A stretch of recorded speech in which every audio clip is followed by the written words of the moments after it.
Bonsoir à tous, voici les titres que nous développerons dans cette édition. Quel candidat PS pour les municipales 2014? On y voit plus clair depuis hier soir avec le résultat des élections primaires en région. 25 ans de chant et 2 dernières dates à Toulouse pour Nathalie Dessay. La soprano interprète Manon au Théâtre du Capitole avant de mettre un terme à la partie opéra de sa vie artistique. Nous verrons les suites qu'elle souhaite donner à sa carrière. Coupe d'Europe de rugby, mais aussi volley, hand. Samuel, vous nous détaillerez le programme sportif du week-end. Il y a pas mal d'animaux au programme, bizarrement. Et oui, on parlera Spacers volley, Stade Toulousain, Zèbre et Phoenix. Un grand safari du sport ce week-end. Parfait, on verra ça. Mais on débute par quelques images qui mettent l'été encore un peu plus derrière nous. Les premières neiges sont tombées cette nuit sur les sommets pyrénéens. On voit ici des images de Cauterets et on va avoir une vue prise un peu plus tôt dans la journée au pic du midi. Voilà, elle va apparaître maintenant, un saupoudrage. Voilà, la neige arrive plus tôt que l'an passé. Ça ne présage pas pour autant d'un hiver plus rigoureux. C'est en tout cas ce que disent les spécialistes. On parle maintenant des résultats des primaires socialistes en vue des municipales 2014, François. Oui, absolument, Samuel. Hier soir, les militants des différentes sections du Parti socialiste votaient pour désigner les candidats qui défendront leur couleur le 23 mars prochain. C'est bien sûr la date du premier tour des municipales. Peu de surprises au final. À Toulouse, Pierre Cohen, seul candidat pour l'investiture, briguera un deuxième mandat. À ses yeux, l'important est désormais de fédérer les forces de gauche d'ici la fin de l'année. On l'écoute. Nous sommes avec le Parti communiste dans une discussion, un dialogue qui devrait permettre d'avoir un accord. Le PRG et le MRC, c'est un accord national et qui nous amène à travailler ensemble. Les Verts, ils ont des raisons d'exister différentes des socialistes, c'est normal, mais on peut les faire entendre ensemble sur une même liste parce que le débat, il va être dur, il va être compliqué parce que le président de l'UMP, qui est la tête de liste, est quand même quelqu'un qui a suivi Nicolas Sarkozy, copé dans des rapprochements avec l'extrême droite. Et la liste de Pierre Cohen devrait être connue le 21 novembre prochain avec 6 nouvelles têtes annoncées. Absolument. Des primaires qui se sont déroulées dans un climat apaisé en Haute-Garonne. Ce n'est pas forcément le cas partout. Il y a des points chauds. Ce week-end, c'est un week-end donc de primaires. À Marseille et à Pau notamment. Pour en revenir à l'agglomération toulousaine, d'autres maires sortants seront un nouveau candidat après ces primaires. On pense notamment à Plaisance-du-Touche. On s'était penché cette semaine sur l'élection qui opposait Rémi Demersman, conseiller municipal, à Louis Escoula, maire sortant. Ça, c'est Rémi Demersman que vous voyez à l'écran et voici Louis Escoula. Et c'est ce dernier qui portera les couleurs du PS. Il est en course pour un 5e mandat. À Tarbes, c'est Michel Pham qui portera les couleurs du PS. Une candidate, cela reste une rareté, la voici. Enfin, pour être complet, à Montauban, Roland Rodriguez, l'ancien maire, tentera un comeback face à Brigitte Barège, l'UMP. Brigitte Barège, puisqu'on parle UMP. Et puisqu'on parle UMP, il y a du changement sur la liste de Jean-Luc Moudinque. Marie Desquet remplace Daniel Damin qui a laissé sa place suite à un désaccord interne. On parle à présent de l'affaire du kiosque vietnamien du Grand Rond. Son exploitante est soupçonnée de travail dissimulé. Elle s'est vue notifier la résiliation de son bail par la mairie cette semaine. Sophie Voinis vous en dit un peu plus. C'est une décision couperet. Le principe même de la présomption d'innocence a été bafoué. Ce sont les propos de l'avocat de la patronne du kiosque vietnamien soupçonnée aujourd'hui de travail dissimulé. D'après une source proche, la société qui exploitait jusqu'ici le kiosque a été liquidée en septembre 2012 suite à sa radiation par le tribunal de commerce pour cause d'impayés à l'URSSAF. Elle aurait pourtant continué son activité en éditant de fausses fiches de salaire. L'exploitante de la guinguette avait jusqu'à aujourd'hui 16 heures pour vider les lieux et remettre les clés à la municipalité. Son avocat a déjà fait savoir qu'il tenterait plusieurs recours. Affaire à suivre donc. Justice toujours avec les suites de l'enquête sur le vol de cuivre. Mardi matin, une quinzaine d'interpellations a eu lieu dans plusieurs camps roms de l'agglomération de Toulouse. On apprend aujourd'hui la mise en examen de 7 personnes. Les chefs d'inculpation sont vol aggravé en bande organisée et association de malfaiteurs. Le préjudice total de ces vols de cuivre est estimé à 500 000 €. Mobilité à présent avec du nouveau pour la navette gratuite du centre-ville. Son périmètre s'élargit avec 9 nouveaux arrêts. Elle se veut également plus accessible pour les personnes handicapées et plus écologique. À bord, on retrouve Marlène Canal. Avec la fin des travaux de tout poil au centre-ville, la navette gratuite s'offre un tout dernier coup de jeune, un tracé élargi de près de 2,5 km, un passage toutes les 10 minutes et une flotte constamment renouvelée pour un passage au tout électrique. Voici les derniers changements. De la nécessité de desservir des quartiers qui sont quand même éloignés des zones métro, je dirais, comme le quartier Saint-Pierre qui est excentré par rapport aux stations du Capitole ou Esquirol ou Jeanne d'Arc. Et en même temps excentré aussi par rapport à Saint-Cyprien, puisqu'il faut quand même traverser la Garonne. Voilà, donc c'est aussi notre volonté, c'était de desservir ces quartiers bien éloignés des offres massives de transport. Autre nouveauté, en tout 15 arrêts seront accessibles aux usagers en fauteuil roulant. Aujourd'hui, on estime à 800 le nombre de passagers qui empruntent la navette chaque jour. On en attend 1200 avec ce nouveau circuit. On ouvre maintenant la page culture de cette édition avec Nathalie Dessay. Oui, Samuel, la plus grande soprano française, a décidé de tourner la page de l'opéra. Celle qui a débuté au cœur du Capitole il y a 25 ans, interprète actuellement Manon au Théâtre du Capitole à Toulouse. Jérôme Bollock et Alain Sorat ont assisté à une conférence débat qu'elle animait aujourd'hui à l'UT1. C'était l'occasion de voir les suites qu'elle souhaite donner à sa carrière. Nathalie Dessay et l'opéra, c'est terminé. La soprano ne laisse pas la porte totalement fermée à un retour un jour, mais pour l'heure, elle a décidé d'arrêter son activité lyrique. En tant que soprano léger, on est abonné toujours plus ou moins au même genre de rôle, à savoir les toutes jeunes filles. Et bien que je fasse très jeune, je m'ennuie un petit peu au bout d'un moment. J'ai fait le tour un peu de la question. Alors, à moins de refaire sans cesse les mêmes choses, et c'est vrai qu'on pourrait dire, mais on peut aller toujours plus loin dans le même rôle et continuer à explorer un même sillon. Bon, moi j'ai envie d'explorer autre chose, voilà. Autre chose comme par exemple la chanson, elle sera aux côtés de Michel Legrand le 10 novembre à la Halle aux Grains. C'est assez difficile de chanter dans un micro, dans une tessiture beaucoup plus grave. Mais ça permet, je trouve, d'être beaucoup plus dans les mots, d'être encore beaucoup plus dans le phrasé. Et puis, moi, il se trouve que j'adore la musique de Michel Legrand depuis que je suis enfant. Donc, d'avoir pu le rencontrer et d'avoir pu établir un contact avec lui et de faire des concerts avec lui, pour moi, c'est comme si je faisais des concerts avec Mozart. Hein. Voilà, parce que je dis toujours que l'avantage de Michel Legrand sur tous les autres compositeurs, c'est qu'il est vivant. La dernière représentation de Manon se déroulera mardi prochain. Dominique A est en concert ce soir à Astafort. Il est le parrain des 37e rencontres du même nom. L'occasion de revenir en sa compagnie sur son prochain album et sur sa manière de créer. Interview avec Jérôme Bollock. L'essentiel, c'est d'être dans un rythme. Et depuis que je fais ce métier, depuis que je le fais sérieusement, depuis un peu moins de 20 ans, c'est un rapport continu, c'est quotidien. C'est-à-dire qu'une journée, tu peux avoir une phrase qui te vient, mais ça fait partie du travail en continu. Le lendemain, tu peux avoir une chanson en entier, tu peux avoir 3 pages d'un bouquin, mais il n'y a pas de jour où il ne se passe pas quelque chose, où je n'écris rien. Il n'y a pas un jour où il n'y a pas ne serait-ce que 2 mots ou une idée. Rendez-nous la lumière, rendez-nous la beauté, le monde était si beau et nous l'avons gâché. Les avis divergent, hein. Il y a des gens qui me disent que je vais plus vers la chanson maintenant, d'autres qui pensent que je vais plus vers le rock. Moi je suis au milieu de tout ça, après faut avoir l'envie d'un son, quoi.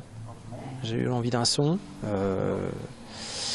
Et maintenant, voilà, tout le travail autour de ce disque-là est fini. Là, pour les rencontres, là, je vais faire un concert en solo. En ce moment, l'idée de jouer seul me plaît bien, de revenir justement à un fonctionnement très, très solitaire, parce que c'est souvent de ça que reviennent l'envie de fonctionner avec des musiciens et de concevoir quelque chose d'un peu différent. Si je dois faire le compte de ce qui reste en moi, si je m'arrête à 3, 30 vont débarquer. Qu'est-ce que t'aimes bien chez Dominica, justement? Il est passé par plein de styles différents. Qu'est-ce que tu apprécies particulièrement chez son?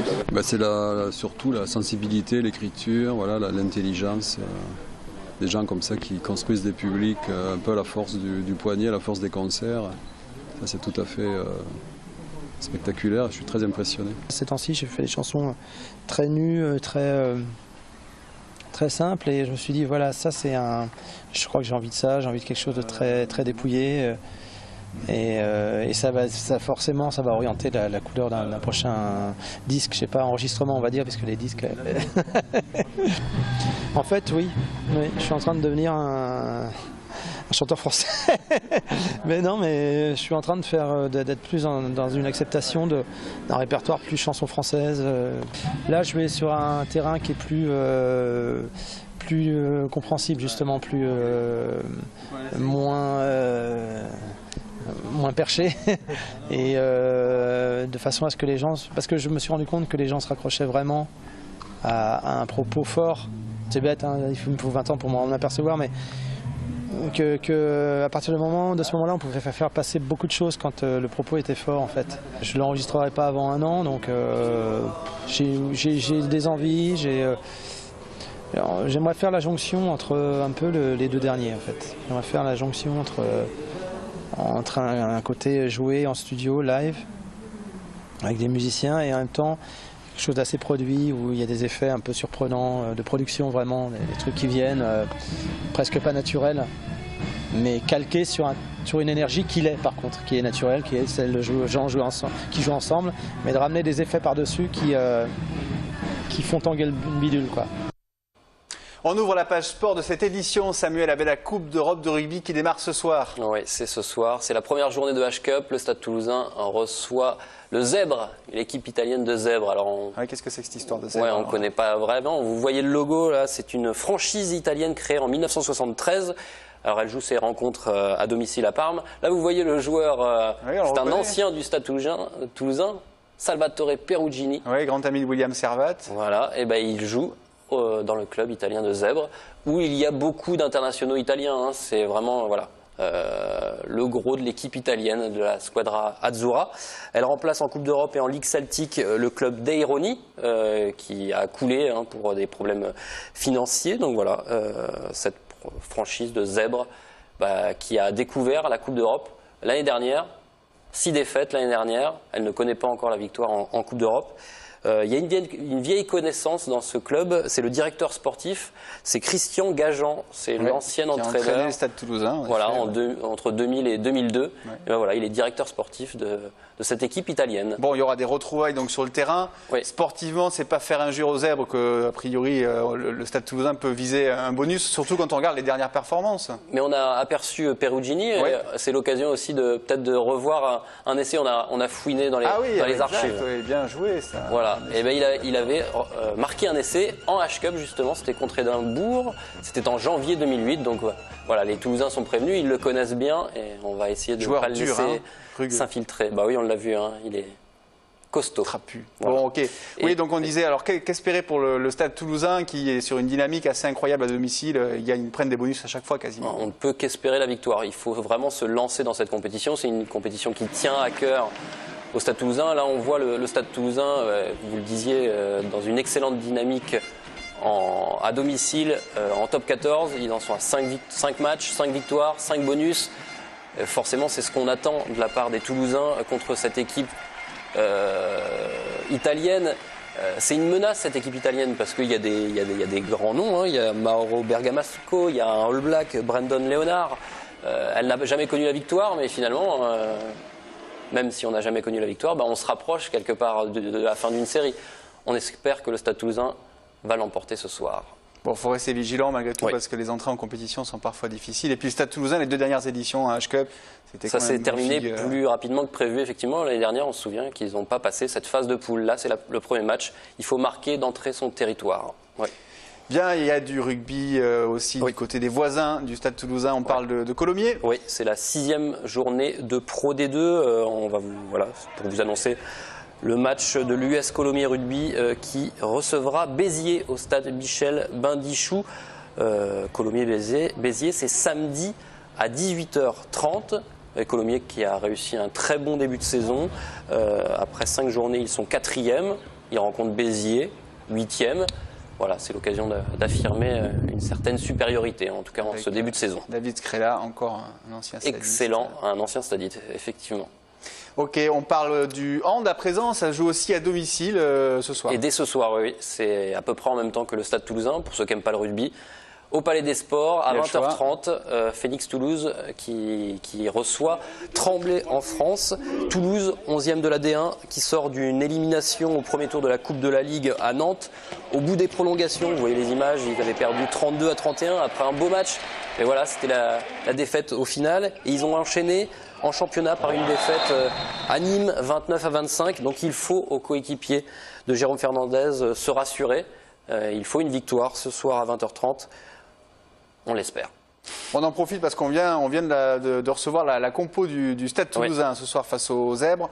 Ce qu'on peut dire, c'est qu'il y a une charnière qui est inédite. Bézi-Barak, très jeune. Ça sera à voir, une très jeune charnière. Gurtro Steenkamp, qui était donc au Four Nations avec l'Afrique du Sud, est titulaire en tant que pilier gauche.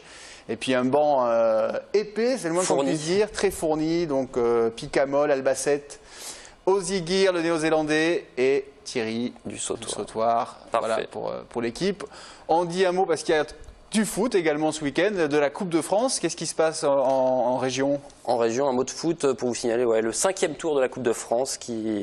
C'est Colomiers et Luznac, les deux clubs de l'agglomération toulousaine engagés en national. Colomiers jouera à Balma, club de CFA2. Ce sera donc un derby samedi à 18h30. Et Luznac qui se déplacera du côté de Golfech-Saint-Paul, petit club de DH, à 19h samedi. Voilà.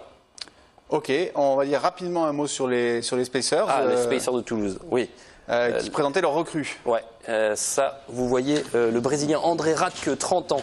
Brésilien de 2,01 m, il est central. Vous allez voir également Fouti Tavana, 25 ans, un néo-zélandais de 2,03 m, également central. Il est tout frais vainqueur du championnat nord-américain. Un Bulgare maintenant, Danail Milouchev. C'est lui, il a 29 ans, c'est un pointu, donc c'est celui qui marque les points de son équipe. Souvent, il fait 2 mètres lui aussi. Et enfin, Facundo Santucci, 26 ans, libéro argentin d'1,86 m. Et voilà, il nous vient de Boca Junior. Il y a aussi du volley en Argentine. Junior. Ok, merci Samuel pour ce point sport très complet. On termine avec un avis aux gourmands place Saint-Georges ce week-end. Il y a la 20e édition du marché des artisans du chocolat. Une dizaine d'artisans locaux sont réunis pour présenter leur inventivité. Et c'est Marlène Canal qui s'est régalée, on regarde. Comme tous les deuxièmes week-ends d'octobre, depuis 20 ans maintenant, le chocolat et ses effluves ont envahi la place Saint-Georges. Plus qu'une simple gourmandise, le chocolat est en train d'acquérir ses lettres de noblesse. Et à l'instar de la mode, chez certains artisans, il existe des saisons et des collections. Cette collection, cette année, c'est une coopération avec Sarah Truonki qui avait déjà fait l'été. Et là, on a fait une collection sur l'hiver, des notes, un voyage à travers le monde. On a 50 ans par rapport à la vigne, mais on les rattrape assez vite. Et aujourd'hui, la consommation bascule d'une consommation, on va dire, journalière à une consommation plus hédoniste sur le vin, la qualité, le goût, le cru. Et alors que la crise et ses effets resserrent les cordons des bourses des consommateurs, les ventes de chocolat, elles, ne cessent d'augmenter. Du chocolat de qualité au détriment de la traditionnelle plaquette achetée en grande surface. Il suffit de regarder la composition, il y a beurre de cacao, graisse végétale, donc on ne sait pas ce que c'est comme graisse, huile de pape, huile de colza, tout ce qu'on peut rajouter. Donc voilà, moi c'est que chez nous les artisans, on travaille du pur cacao, c'est-à-dire que la pâte de cacao, du beurre de cacao et du sucre, c'est tout. Un anti-fatigue ou un antidéprime, nombreuses sont les vertus qu'on attribue au précieux nectar, dont il semblerait qu'on ne puisse se passer. Ah là, ça procure, je ne sais pas, pas une sérénité, mais on est plus heureux, je ne sais plus. Voilà, qui fait saliver pour ce week-end. C'est la fin de cette édition. On vous souhaite un très bon week-end justement à tous. À bientôt.